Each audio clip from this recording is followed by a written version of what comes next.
Сайхан марсаажны үзэгчтэй цагийн хурд мэдээллийн хөтөлбөр эхэлж байна. Өнөөдөр Монгол улсад ардчилсан хувьсгал эхэлсний 22 жилийн ойн өдрөө. Өнөөдөр Монголын ардчилсан холбоо байгуулагдаж анхны цуглаанаа зохион байгуулснаар ардчилсан хувьсгал эхэлсэн гэж үздэг байна.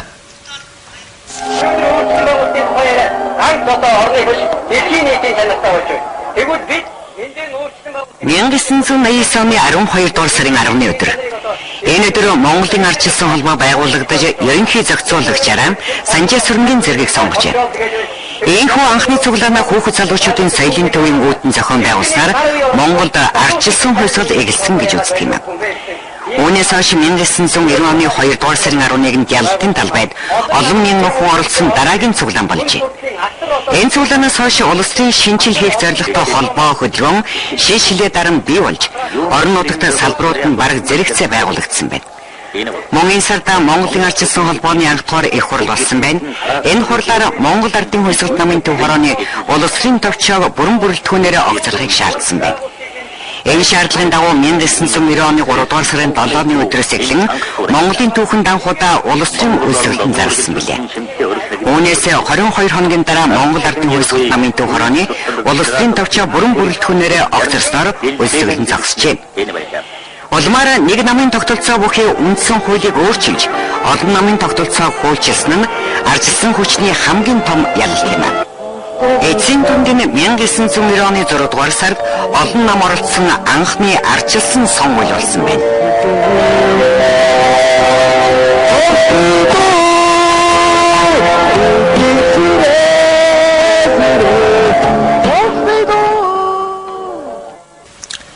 Ардчлал бид бүгдэд хамаатай үнэт зүйл боловч түүнийг хамгаалж бий болгосон зарим хүмүүсийн үйл хэрэг илүү тод байдаг.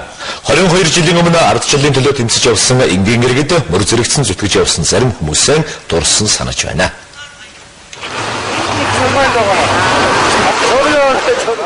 Зориг агсны хөшөөний дэргэд өглөөс цугласан хүмүүсийн дунд төрийн албан тушаалтай эрх мэдэл өгөхийг ганц хүн байсан нь Монгол Улсын Баатар Батүл байлаа.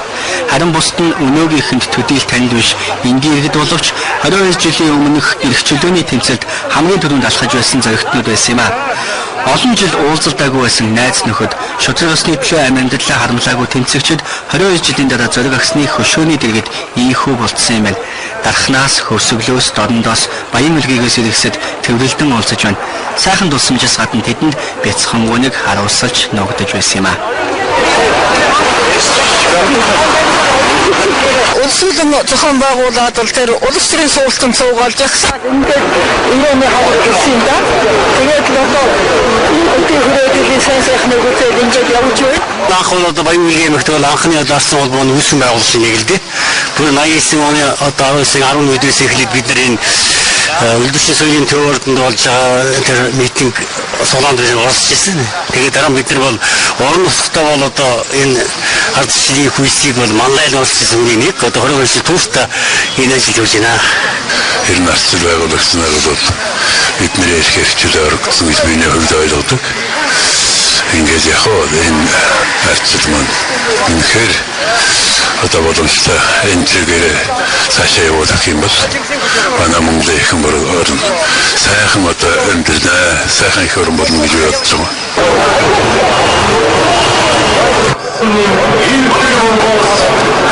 Энэ өглөө мөн ардчилсан холбооны гишүүд Чингис хааны хөшөөнд цэцэг өглөө. 800 оны тэртээ их Монгол гүрнийг байгуулсан Чингис хааны төс 300 жилийн өмнө манжид эзлэгдэн тусгаас тогтнолоо алдаж байсан. Бээжинд очисон эрх мэдэл 90 жилийн өмнө Москваар шилжиж байсан юм. Харин монголчууд 1989 онд буюу 300 жилийн дараа их эзэн Чингис хааныхаа төс тусыг жинхэнэ утгаар нь буцаан байгуулсан нь энэ хүмүүсийн лавья гэж Монгол Улсын Баатар Батүл ярьж байсан юм а.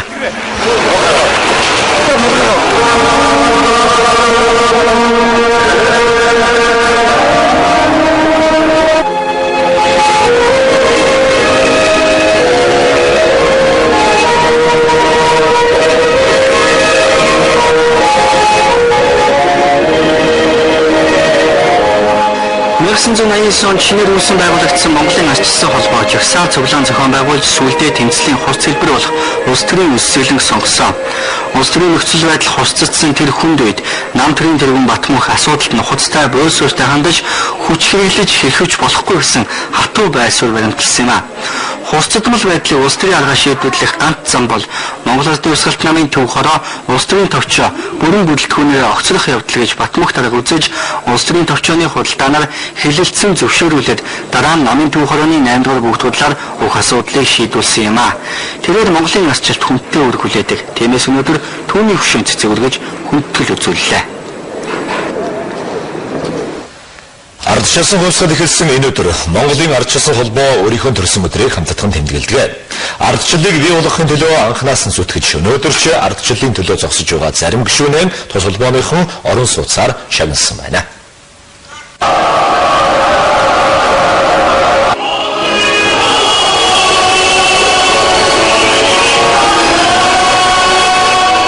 Ардчилсан холбооны 22 жилийн ноён баяны худал цогц сайхан агсны хонхны дуугаар нийлээ. 22 жилийн өмнө Ялтын талбайд өвшөглөж байсан хонхны дуу өнөөдөр ардчлалын дагаачийн хувьсгалдаж хэрэгтэй сүлддүү болохыг баяны худалд өргөцсөн зарим улс төрийн зүтгэлтнүүд сануулж байсан юм а.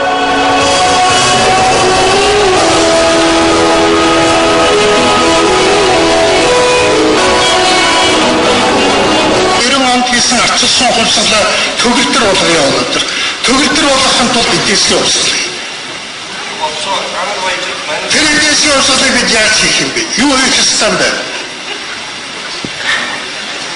Өнөөдөр Монголын гайдварт бүрийг орон сууцтай болох хэрэгтэй. Би орон сууц гэдгийг тоглог орон сууц гэдэг утгаар нь ойлгож. Би орон байр гэдэг утгаар нь ойлгоод. Өнөөдөр Монголын гайдварт бүрийг болж байгаа тэр залуучууд бүгдийг орон сууцаар хангах энэ үйл явдлыг хийсэн. Монголын ардчилсан холбоо одоо сэрэх цаг болсон. Монголын ардчилсан холбоо энэ ардчлалын хоёр дахь давалгаа, хоёр дахь хөлсөлийг эхлүүлэх цаг болсон. Монголын ардчилсан холбооны дуу хоолой байхгүйгээр Монгол үнэхээр ардчлал бодит зүйл байж чадахгүй юм байна. Монголд хонхны дуу ихтгэл цаг дахиад иржээ гэж хэлсэн. Тэгээд таахнараа үгийг багтаж явдаг, таахнараа багтжуулна, таахн багтаа тэр одоо хүсэж хийсэн ийм дөрвөгийн торгон зэргүүд шүү арчлаа. Монгол улсын ерөнхийлөгчийн зайлшгүй арчлалыг хамгаалагч зарим хүнийг алтан гацсуулан хөдөлмөрийн хүндэт медалаар шагналаа. Арчилсан хувьсгал зүтгэж ирсэн зарим хүмүүсийг орон сууцаар мөн шагнадаг боломжтой. Харин энэ удаа 22 жилийн ой тохиож байгаа учраас 22 хүнийг орон сууцаар шагнаж байна. Ардчлалын анхны 13-ийн 1 ганц зөргийн гэр бүл хөвсгөлд үлсгэлэн зарлж байхад оролцож байсан оюун гэрэл Баян-Онгор аймгийн ардчлалын анх дагч нарын нэг Бат Цэцэг гээд хөдөөгийн энгийн иргэд анх дагч нарт энэхүү орон сууцны түлхүүрүүд очиж байна.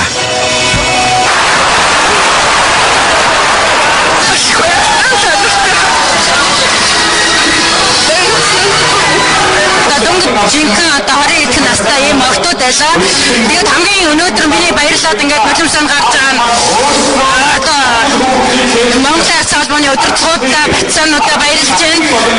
Нөхөрийн маань би одоо ингээд би дөнгөж сая энэхээс хаж байгаа гэж энэ мөчөд одоо ингээд таарч миний сэтгэлийн одоо ийм хайрлаж амьдрал минь тусалж байгаад баярлалаа.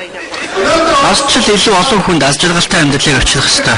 Тиймээс ч Монголын ардчилсан холбоо ардчилсан нам ардчлалын дараагийн шатыг эдийн засгийн хувьсгал гэж тодорхойлж байгаа юм байна.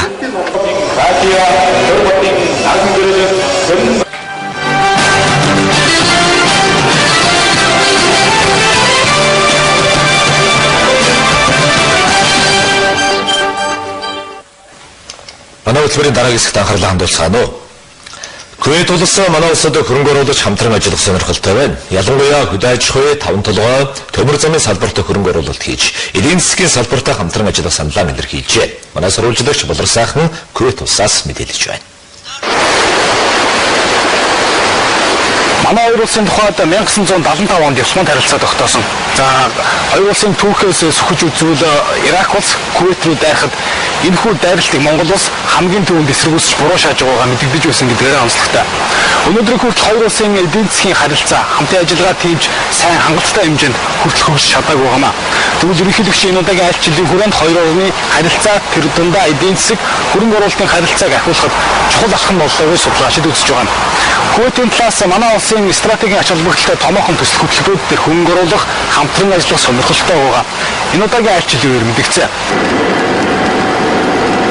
Манай хөгжлийг төрөлдөх хамгийн том асуудлуудын нэг нь бол 5-7-оос чойгосоо орох том төмөр зам.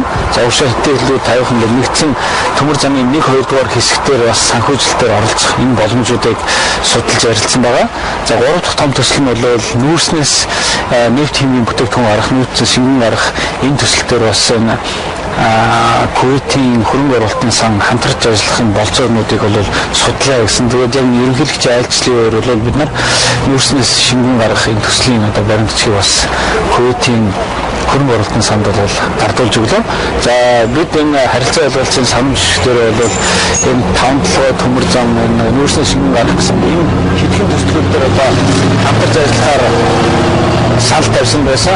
Кувейтийн хөрөнгө оруулалтын сан бол ер нь бол эдийн засгийн харилцан ашигтай бүхэл салбаруудыг бол энэ төсөлтөд оруулъя, энэ баримтчгаа бол өргөжүүлъя гэсэн ийм санал тавьснаар бол харилцааны маш өргөн баримтууд нэгдсэн ийм айлчлал боллоо гэж үзэж байна.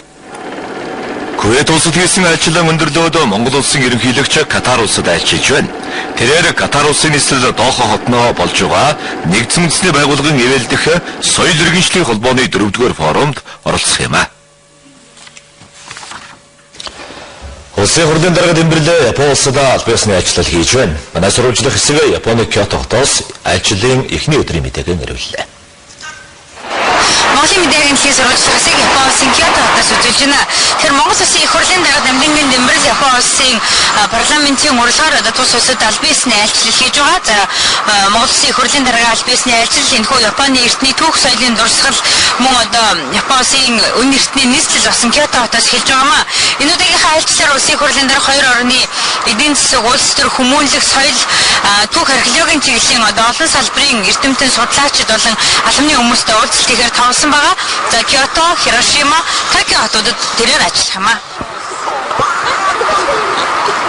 Япон улсын Киото хот бол 8-р зуунд Японы нийслэл болсон. За 1400 жилийн туршид улс төр эдийн засаг соёлын гол дүн болж исэн юм байна.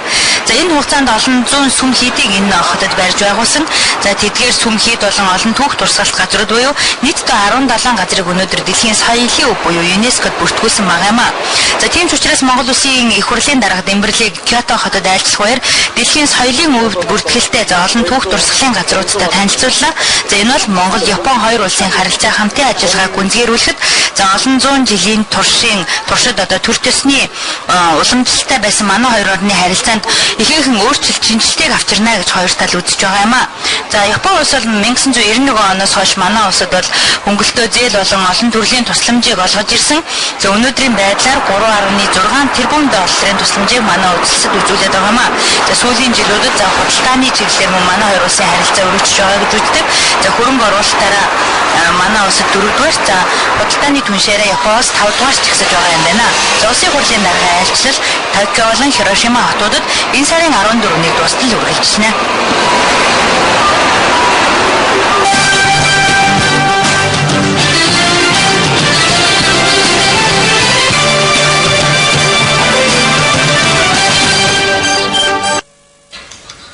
Монголын сэтгүүлчдийн 15 дугаар их хурал өнөөдөр боллоо. Энэ хуралд оролцогчдод Монголын сэтгүүлчдийн нэгдсэн эвлэлд олон шинжилэл хэрэгтэй. Тухайлбал сэтгүүлчдийн эвлэлийн бодлого чиглэлийг тодорхой болгох, шинэ үеийн сэтгүүлчдийн дуу хоолойг төлхөө оруулах, орон нутгийн хил мэдээллийн байгууллагуудын оролцоог нэмэгдүүлэх шаардлагатай байгааг онцолж байлаа. Нэг байдлаар бүрдүүлээд энэ үйл явдлын ажил Сэтгүүлчдийн 15 дугаар их хурал өнөхөөс нь онцлогтой. Тухайлбал их хурлын төлөөлөгчөөр 200 сэтгүүлч оролцдог байсан бол энэ удаад 500 орчим төлөөлөл дуу хоолойгоо хүргэж байна. Яг одоо үргэлжилж байгаа энэ хурлын үеэр олон санал шүүмжлэл гарч байна. Тухайлбал Монголын сэтгүүлчдийн нэгдсэн эвлэл сэтгүүлчдийн эрх ашигыг хамгаалах талд тууштай бодлого шийдвэр гаргаж чадахгүй байгаагаас өнөөдөр олон сэтгүүлч годомд гарсан гэдгийг шүүмжилж байна. Иймээс энэ байгууллагад шинжилэл хэрэгтэй. Үүний тулд залуу үеэ сонгож ажилуулахыг уриалж байна. Олон шин сэтгэлгээтэй шинэ үеийг авч ажиллаулаасай л гэж бодож байгаа. Тэрнээс өнгөрсөн хугацаанд бол нэг ном хэвлүүлдэг, шагналт хараадаг тийм ээ.